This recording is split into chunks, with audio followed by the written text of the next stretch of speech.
Welcome to Urban Knife Guy, where we explore the urban knife style and jungle survival. Today I'm going to introduce you to the Singapore Army Market at Beach Road.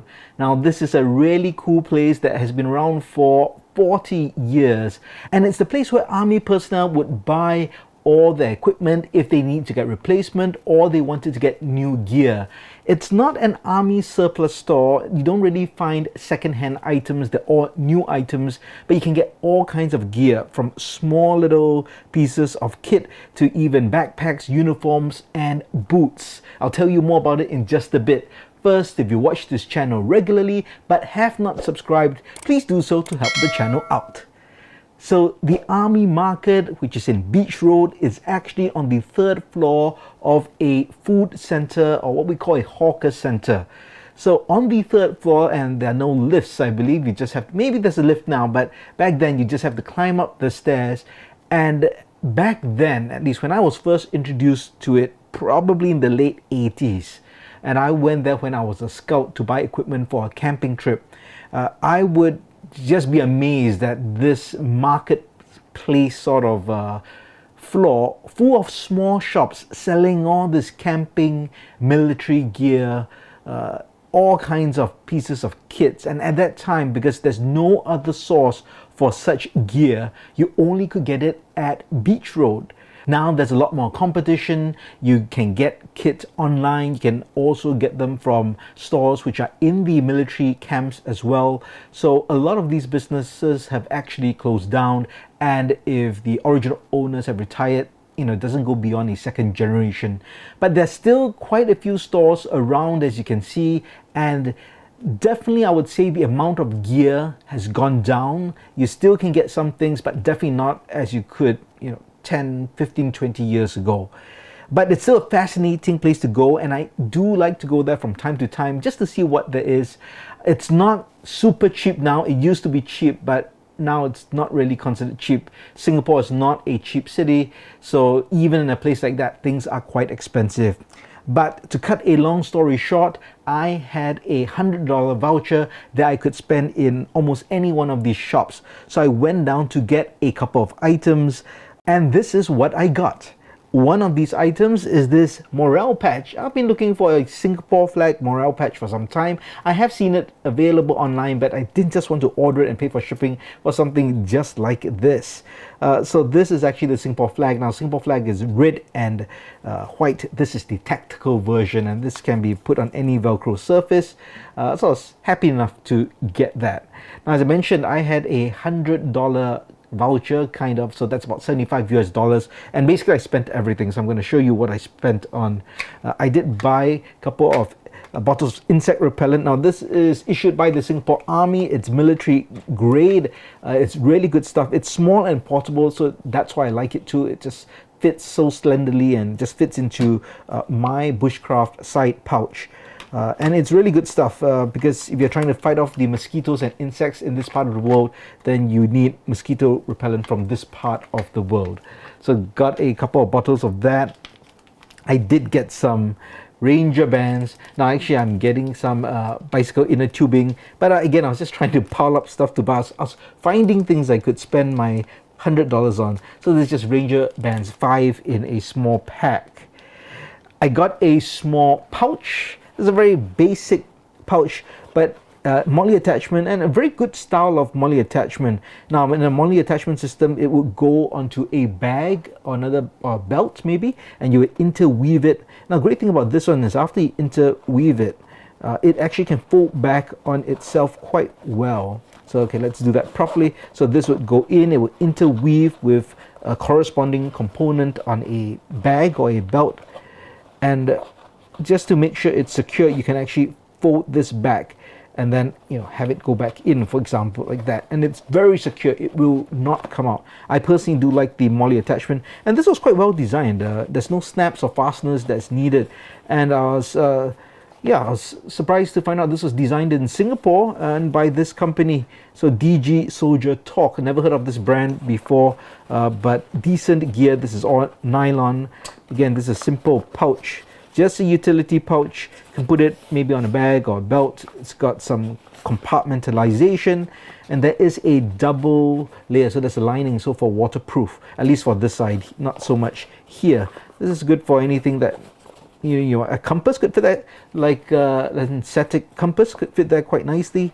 If not, whatever gear you'd want. So pouches are always useful, so I didn't mind getting that, and I think that cost me $10, so that's about just below $7.50 US. What else did I get? I got this. I was thinking about you guys because previously I've shown a black Victorinox Bantam. And when I went to one of these stores, they had boxes of these along with the one-handed Trail Master, which I didn't buy. This was just $15, so that's about maybe 11 US dollars. And I mentioned before, this was actually issued to recruits at one time. I'm not sure when, but at a period of time, all recruits were given this Victorinox Bantam in black. So this is nylon scales, matte, and it's got a single blade as well as a combo tool. That's it, very simple. I think for army use, this is a bit a bit small. It's more like an officer's knife, like a pocket knife, but not really as part of military gear. And that's why I think after a few years they changed it to that 111mm one-handed Trail Master. Now that makes much more sense. That's a much more rugged knife for outdoor use, especially for the military. But they had this, and I believe maybe Victorinox commissioned, or rather the Singapore government commissioned Victorinox to make this just for them. I'm not sure, and that's why we have an abundant supply here, but you guys don't have it.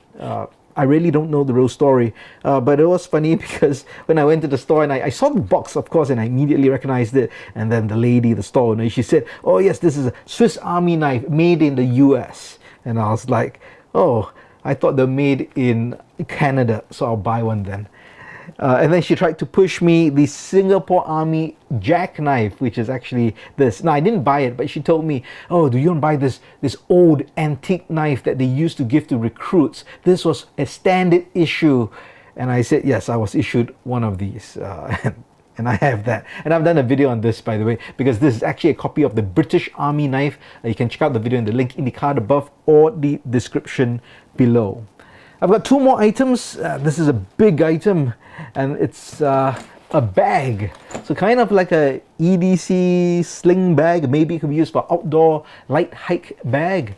Kind of a satchel, but very cool because it's got all sorts of compartments. Now this is the molly attachment on this side that I talked about earlier. So you can molly that bag technically to it, although this is a bit too big for it.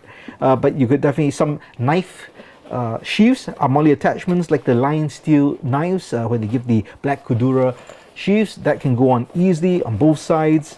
You've got reflective Velcro patch here, so you don't get, I guess, knocked down by cars if you're in the dark. And then there are all types of pouches. So there's one more pouch over here, Velcro, and look, they even gave me free plastic. I mean, it's just so generous of them.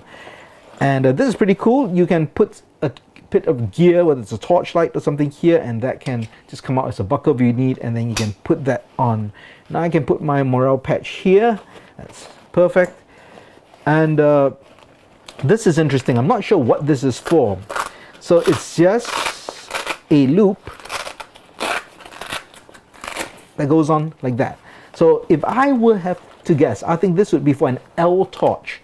So our standard issue in the army at that time was a torch that's like a bit like a periscope shape, so it's just an L shape. We called it the L torch, and it would just go in like that and would shine this. I think that makes sense. But you could put anything of a kind of a cylindrical thing with some kind of protrusion here. A tiny hatchet could also work. Let's see, do we have anything else here? No, there is a back zippered pouch, zippered compartment rather. Also waterproof, so there is an inner lining. This is also designed in Singapore by that same company, so that's pretty interesting.